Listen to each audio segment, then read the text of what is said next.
Hello बच्चा party. मैं अभिषेक SP Gaur स्वागत करता हूँ आपके अपने चैनल में जिसका नाम है बायोलॉजी प्लेलिस्ट। तो आज हम लोग जो हेडिंग पढ़ने वाले हैं उसमें दो हेडिंग पढ़ेंगे छोटे छोटे। एक है मधुमक्खियों में लिंग निर्धारण की क्रियाविधि और एक है पक्षियों में लिंग निर्धारण की क्रियाविधि। मनुष्यों में लिंग निर्धारण की क्रियाविधि हम लोग सेकंड चैप्टर में ह्यूमन रिप्रोडक्शन वाले में पढ़ चुके हैं। तो बिना देरी के ही चलो शुरू करते हैं। क्या पहले पढ़ा जा रहा है? चलो, मधुमक्खियों में लिंग निर्धारण की क्रियाविधि। तो हेडिंग है आज का sex determination in honey bee. मधुमक्खियों में लिंग निर्धारण की क्रियाविधि। लिंग निर्धारण की क्रियाविधि। चलो देखो, तो मधुमक्खियों में एक मेल बॉडी होती है और एक फीमेल बॉडी है। मतलब मेल और फीमेल बॉडी दोनों एक दूसरे से अलग अलग शरीर में, जैसे ह्यूमन में होता है। तो सबसे पहले लिखेंगे हम लोग क्या, पेरेंटल जनरेशन, या इसी को हम कहेंगे पैतृक पीढ़ी। ठीक, तो इसमें एक मेल होगा और दूसरी होगी फीमेल। ठीक,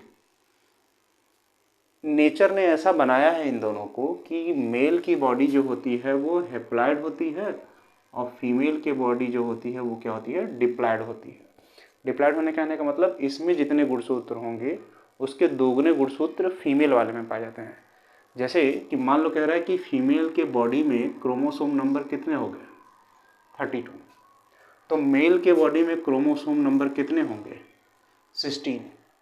और जब भी गैमीट्स बनते हैं तो गैमीट्स या युग्मक के बनते समय अर्धसूत्री कोशिका विभाजन या मियोसिस सेल डिवीजन की क्रिया होती है, ताकि आधे लक्षण मेल से हैं और आधे लक्षण किससे आए, फीमेल से हैं। तो अगले बच्चे जो पैदा हों उसमें मेल और फीमेल दोनों के लक्षण, मतलब पेरेंटल में दोनों के लक्षण हैं। होता ये है इसमें जनन की क्रिया में, ये 16 क्या है, मान लो इसको हम लोग कह रहे हैं क्या, पेरेंटल जनरेशन, और ये क्या है, गुणसूत्र है। गुणसूत्र किसमें, मेल में 16 और फीमेल में कितना, 32। तो जब जनन की क्रिया होगी दोनों में क्या बनेंगे, युग्मक पहले, जिसको हम लोग इंग्लिश में कह रहे हैं गैमीट्स। ठीक, तो इसमें युग्मक बनते समय माइटोटिक सेल डिवीजन होगा, जिसको हम लोग कहते हैं समसूत्री कोशिका विभाजन, जिसके कारण एक कोशिका से दो कोशिकाओं का निर्माण होगा और इनमें गुणसूत्रों की संख्या समान बनी रहती है। तो समसूत्री कोशिका विभाजन किसे कहते हैं, जनन की वह प्रक्रिया जिसमें एक कोशिका से दो कोशिकाओं का निर्माण हो, या कोशिका विभाजन की वह प्रक्रिया जिसमें एक कोशिका से दो कोशिकाओं का निर्माण हो और गुणसूत्रों की संख्या में कोई परिवर्तन ना हो। जैसे यहाँ भी 16 गुणसूत्र थे तो इन दोनों में भी क्या हुए, 16। तो इस प्रकार के विभाजन को क्या कहते हैं, समसूत्री कोशिका।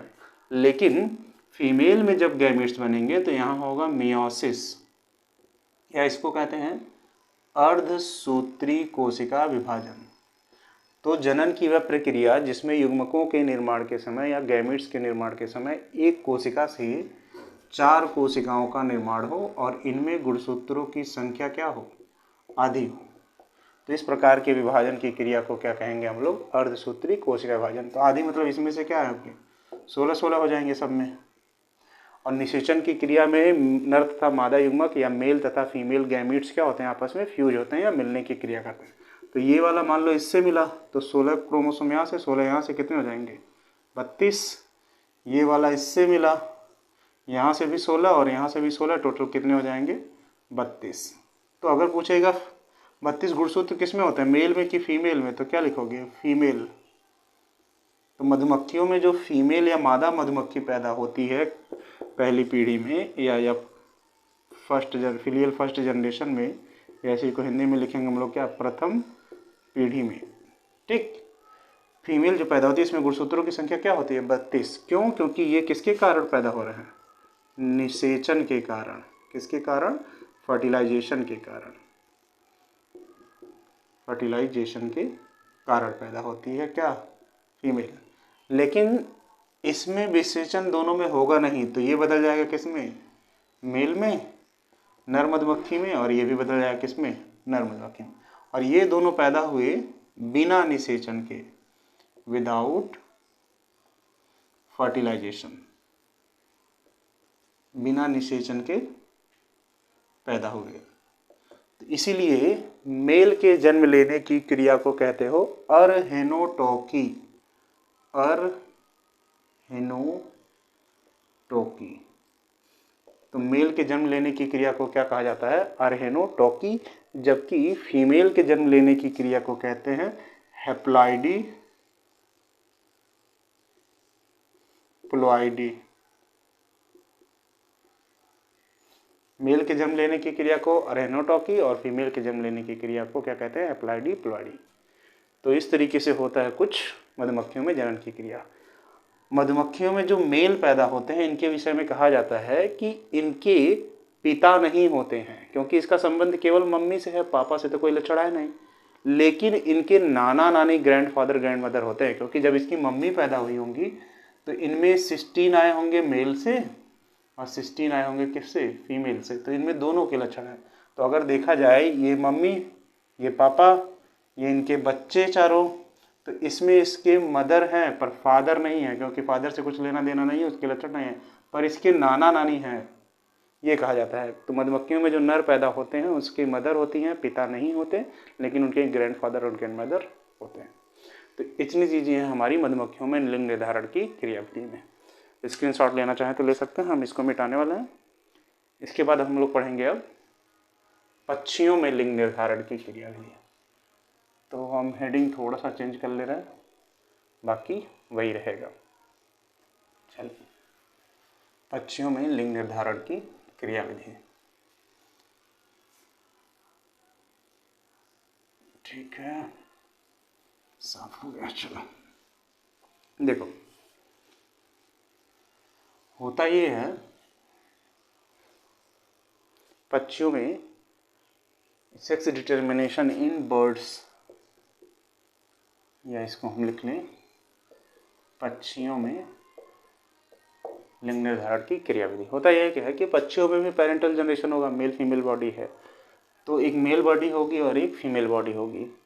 मनुष्यों में अगर देखा जाए लिंग निर्धारण की क्रिया में, तो वो पुरुषों पर डिसाइड होता है, लेकिन यहाँ पर किस में डिसाइड होगा, फीमेल पे। मतलब इसमें जो गुणसूत्र होते हैं वो कितने प्रकार के होते हैं, 2, और इसमें जो गुणसूत्र होते हैं वो कितने प्रकार के होंगे, केवल 1 प्रकार के।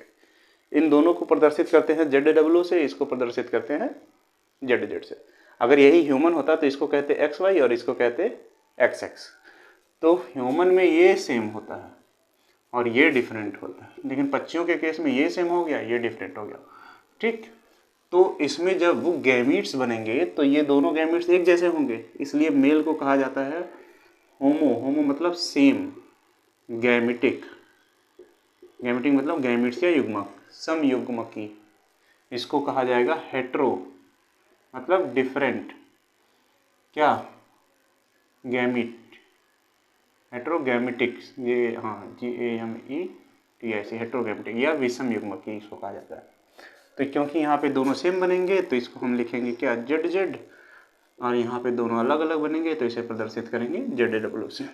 ये इससे मिलेगा जनन की क्रिया में फर्टिलाइजेशन होगा तो दोनों Z, ये इससे मिलेगा ZW, ये इससे मिलेगा ZZ, और ये इससे मिलेगा ZW। ये हो गई फीमेल, ये हो गया मेल, ये हो गई फीमेल, ये हो गया मेल, और ये हो गई हमारी पहली पीढ़ी, F1 जनरेशन या प्रथम पीढ़ी।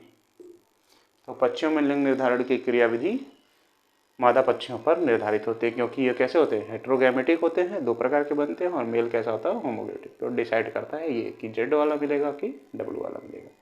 तो पक्षियों में डिसाइड करेगी फीमेल, मनुष्यों में डिसाइड करेगा मेल, मधुमक्खियों में डिसाइड करेगा कि फर्टिलाइजेशन हो रहा है कि नहीं। बिना फर्टिलाइजेशन के मेल जन्म लेगा मधुमक्खियों में, और फर्टिलाइजेशन के कारण फीमेल जन्म लेगी। तो ये हो गई मधुमक्खियों में और पक्षियों में लिंग निर्धारण की क्रियाविधि। तो मिलते हैं फिर अगले वीडियो में ऐसे ही छोटे से, तब तक के लिए बाय।